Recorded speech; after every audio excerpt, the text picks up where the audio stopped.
Oh my God, Donna. Oh my God. I just got back from a 3-hour RDP and I pulled my groin muscle doing wa da da.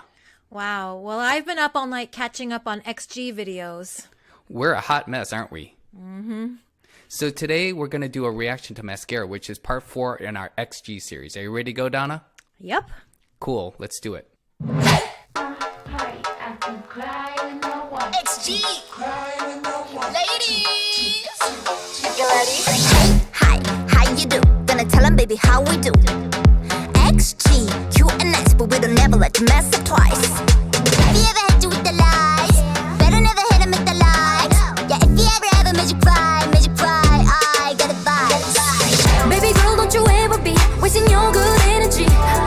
He ain't even worth it. No, we don't deserve it. What goes around comes back around. And when it do, better fix your crown. So when it comes knocking, what you gonna do? Are you gonna let him play? Are you gonna let him stay? Tell him no, no, not today. Or you gonna get it? Are you gonna let him play? Are you gonna let him stay? Ladies, what we gonna say? Let another boy ruin the mascara. This my party, I can cry when I want to, cry when I want to. Don't mess with my mascara. This my party, I can cry when I want to, cry when I want to. Don't mess with my mascara. Oh yeah, best girl game. Don't play a games. Don't be like a suplex on the coupe. I'ma be like chop. Got a jet, go girl. Shimmy me like a wanna. Go girl, you know you a stunner. Go girl, show him how to come up. Fight over what? Who you saying not up? Baby girl, don't you ever be wasting your good energy. He ain't even worth it. No, we don't deserve it. What goes around comes back around. And when it do, better fix your crown. So when it comes knocking, what you gonna do? Are you gonna let him play? Are you gonna let him stay? Tell him no, no, not today. Are you gonna get it? Are you gonna let him play? Are you gonna let him stay? Ladies, what we gonna say? Let another boy ruin the mascara.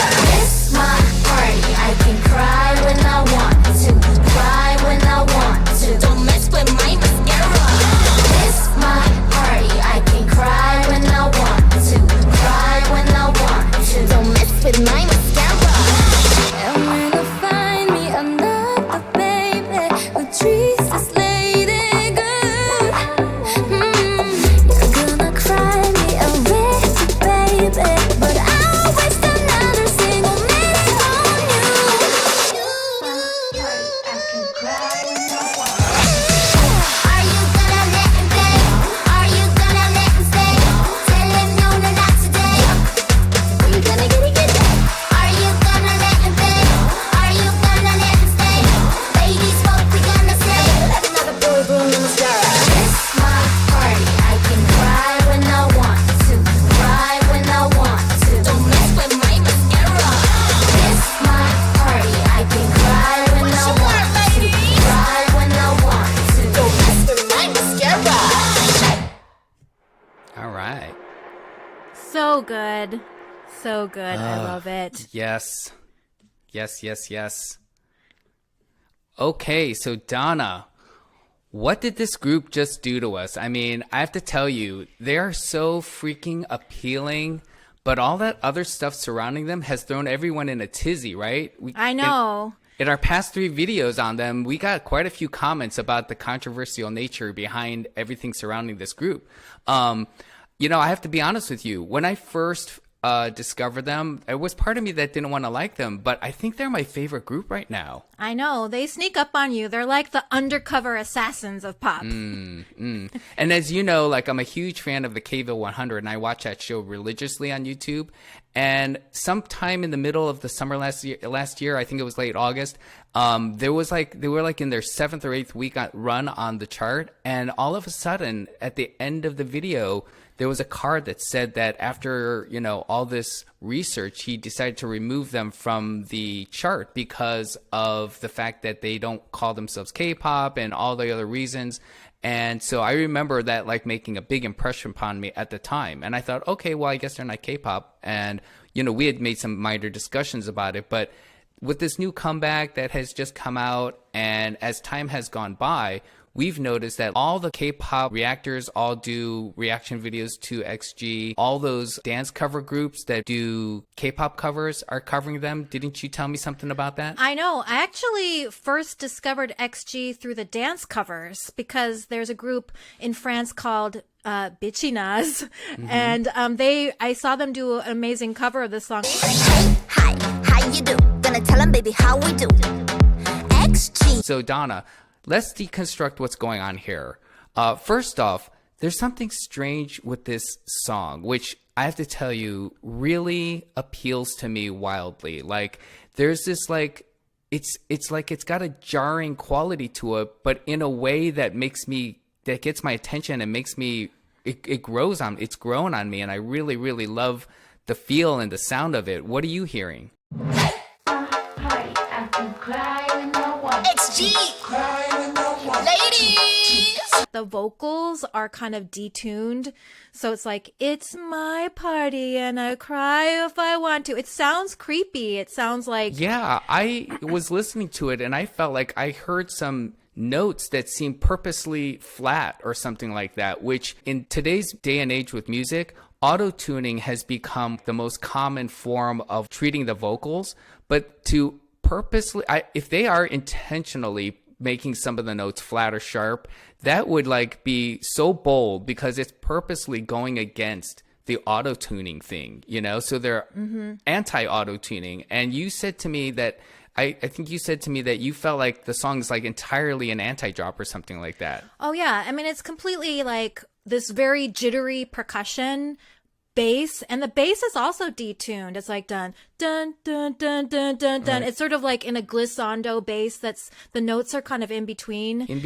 Quarter tones off and stuff like that, Right. which sounds the way they do it. No, ordinarily, that would just sound like bad production or misplayed notes.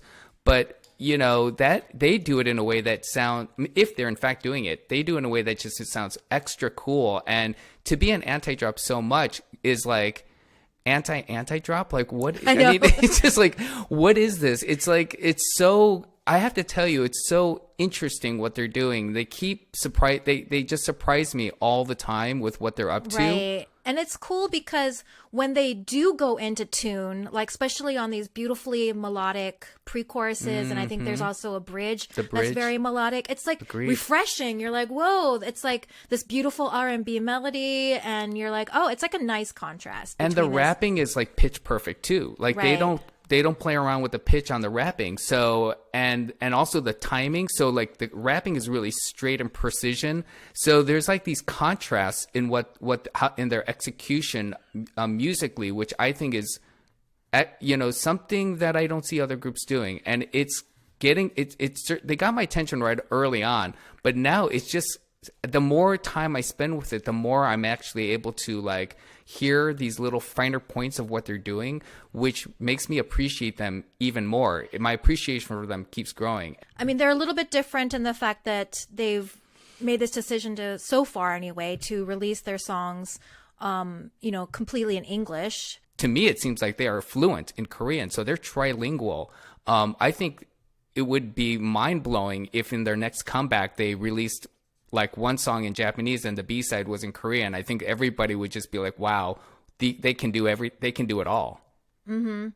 Yeah. Speaking of the lyrics, I just want to just make this comment. 'Cause it seems like such it's a very entertaining video, but the lyrics are a little bit menacing, I guess. I mean, both Tippy Toes and Mascara are kind of like, the underlying message is like, don't mess with us, and if you do, we're going to put you in a coffin, kind of thing. So scary, right? Like, yeah. Little did I know I was being threatened for the past like 8-9 months. I know, exactly. With like flying syringes. Yeah. I know. I mean, it's really intense. It's like, I mean, we were also kind of like discussing a little bit privately about other idols who are not Korean, and how oftentimes there's not as much of a discussion around that. Like I was just watching a video on Jackson Wang. He was talking about his relationship with RM. I was a trainee in this company called JYP. He's this trainee from Big Hit. He definitely believes that XG is the future. Hey, after 20 years, they're gonna change the world. Did you see? Look at her eyes. That's confident right there. Hey, XG is the future. I'm in love. Yeah, I mean, I think that they're kind of lifting the veil a little bit on the sort of hegemonic dominance of K-pop. And, you know, there's a lot there. I don't want to go too far deep into it, but I mean, I think they really are kind of messing with the status quo. And, you know, there are a lot of people who are really excited about this. So. Yeah. Well, all I can say is they messed with my mascara. How about you, Donna? Your eyes look a little... Yeah. they look like something happened there. Yeah, exactly. So anyway, well, I hope you all enjoyed this video. It's been fun doing this series on XG. And if you like what you've seen here, please subscribe to our videos. And if you have thoughts about this, because we have noticed that this subject has triggered quite a bit of interest in our viewers and from viewers around the internet, because we see the comments on other people's videos that this issue seems to be something that is on the minds of many fans out there, and it seems to be like extremely interesting to everybody involved.